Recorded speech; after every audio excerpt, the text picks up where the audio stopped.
नमस्कार सर्व स्वामी भक्तांना. तर आज जी मी माहिती देणार आहे ना, ती आहे केतूविषयी. ठीक आहे. तर राहू केतूची मी ऑलरेडी स्टोरी माझ्या शॉर्ट्समध्ये आणि माझ्या प्रिव्हियस व्हिडिओमध्ये ही दिलेली आहे. जर तुम्ही नसेल बघितली तर प्लीज तुम्ही जाऊन बघू शकता ती. ठीक आहे. आज मी केतूविषयी सांगणार आहे. ज्यांची कोणाची जन्मतारीख ही 7, 16 किंवा मग 25 असेल, त्यांचा जो रूलिंग प्लॅनेट आहे, त्यांना जे ग्रह रूल करत आहे ते आहे केतू. ठीक आहे. आता केतूचा उपाय म्हणजे केतूबद्दल मी सांगणार आहे आणि केतूचे उपाय सांगणार आहे. त्या अगोदर पण स्वामींना वंदन करूया आणि मग मी माझ्या माहितीला सुरुवात करते. ठीक आहे. अनंतकोटी ब्रह्मांड नायक राजाधिराज योगीराज अक्कलकोटे निवासी श्री स्वामी समर्थ महाराज की जय. अवधूत चिंतन श्री गुरुदेव दत्त श्रीपादराजं शरणं प्रपद्ये. श्री स्वामी समर्थ सर्वांना. तर बघा, केतू हे ऑलरेडी मी पूर्ण कहाणी सांगितली आहे राहू आणि केतूची. आता केतू काय आहे ना, केतू आपले शरीर आहे. ठीक आहे. आता जर केतू विपरीत तुमच्यासाठी काम करत असेल ना, तर तुम्ही काय काय तुमच्यामध्ये तुमच्या आयुष्यात काय काय तुम्ही विपरीत परिणाम केतूचे बघू शकतात. तुम्हाला ना एकदम आळस्य वाटेल उठल्यानंतर पण ना, कारण की केतू हे शरीर आहे. ठीक आहे. उठल्यानंतर पण तुम्हाला आळस्य वाटेल, तुम्हाला एक एनर्जी फील नाही होणार. ठीक आहे. एक स्फूर्ती नाही वाटणार काम करण्यासाठी. केतू जर खराब असेल ना, तुम्ही ना गोष्टीनं पकडून ठेवाल. म्हणजे कुठलीही गोष्ट काहीही झाली ना, तर तुम्ही त्याच्याबद्दल सतत विचार करत राहाल आणि ती एकदम धरून ठेवाल.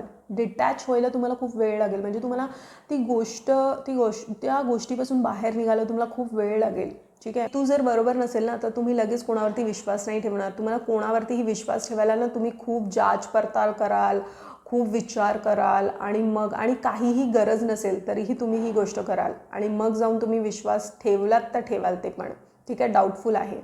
तर हे आहे केतू. ठीक आहे. ओव्हर थिंकिंग खूप होईल तुमची. ठीक आहे. रॉंग डिसिजन्स घ्यायला खूप वेळ लावाल तुम्ही तुमच्या लाईफमध्ये. जर तुम्हाला काही निर्णय घ्यायचे असतील ना, तर त्यासाठी तुम्हाला खूप वेळ लागेल. हे आहे केतू. ड्युअल पर्सनॅलिटी बनून जाईल. तुम्ही आतून काहीतरी वेगळंच फील कराल आणि बाहेरून काहीतरी वेगळंच तुम्ही वावराल. ठीक आहे. हे आहे केतू.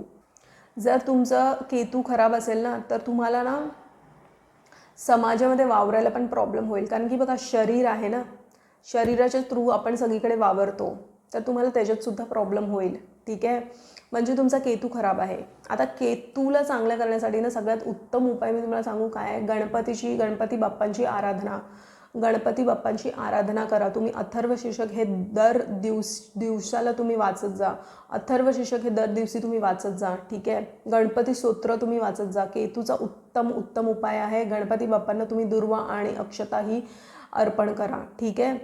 तुम्ही केतूसाठी हे करू शकतात. केतू काय आहे ना, बघा, केतू आहे ना आध्यात्मिक आहे. म्हणजे तुम्ही आहे ना आध्यात्मिक गोष्टी करायला चालू करा. म्हणजे आध्यात्मिक पुस्तकं वाचायला चालू करा. देवळात जायला चालू करा. जिथे कुठे तुम्हाला शांतता, म्हणजे अशा ठिकाणी तुम्ही जा जिथे कुठे नेचर आहे, म्हणजे प्रकृती आहे आणि त्याच्यामध्ये देऊळ आहे, अशा ठिकाणी जा. ह्याच्याने तुमचा केतू खूप चांगला होणार आहे. ठीक आहे. ह्याच्या व्यतिरिक्त आहे ना, तुम्ही आहे ना देवळात जाऊन आहे ना, झेंडा असतो, छोटा झेंडा, तो तुम्ही दान करू शकतात. ठीक आहे. जर तुमचं ऑब्झर्वेशन असेल तर बाहेर कुठलंही मंदिर बघा तुम्ही, त्याच्यावरती ना एक झेंडा असतो. ठीक आहे. झेंडा हे प्रतीक आहे की आपण केतूंना मान सन्मान देतोय. केतूशिवाय ते मंदिर कंप्लीट नाही होत. ठीक आहे. म्हणून तुम्ही कुठल्याही देवळात जा बाहेर, बघा त्याच्यावरती झेंडा असणार. ठीक आहे. तर हे आहे केतू. ठीक आहे. ह्याच्या व्यतिरिक्त तुम्ही काय करू शकता ना, एक्सरसाइज करायलाच तुम्ही सकाळी उठल्यानंतर चालू करा. कारण की केतू आहे ना, केतू तुमच्यामध्ये खूप आळस्य निर्माण करतो.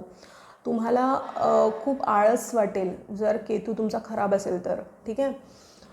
तर हे सगळे उपाय आहेत जे तुम्ही केल्याने केतू हा तुम्ही एकदम बलवान तुम्ही करू शकतात.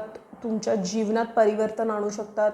तर केतूसाठी हे सगळे उपाय करा आणि बघा तुमच्या जीवनात कसे परिवर्तन येतात ते. ठीक आहे. तर हाच होता माझा व्हिडिओ. मला हेच सांगायचं होतं की केतू जर खराब असेल तर आपल्या आयुष्यात काय काय विपरीत घडू शकतं. आणि त्याच्यासाठी काय काय केलं पाहिजे. जर तुम्हाला ही माहिती आवडली असेल तर प्लीज माझ्या चॅनलला सबस्क्राईब करा. स्वस्त राहा, स्वामींच्या नामात आपलं मन रमवून राहा. कोटी कोटी धन्यवाद हा व्हिडिओ बघितल्याबद्दल.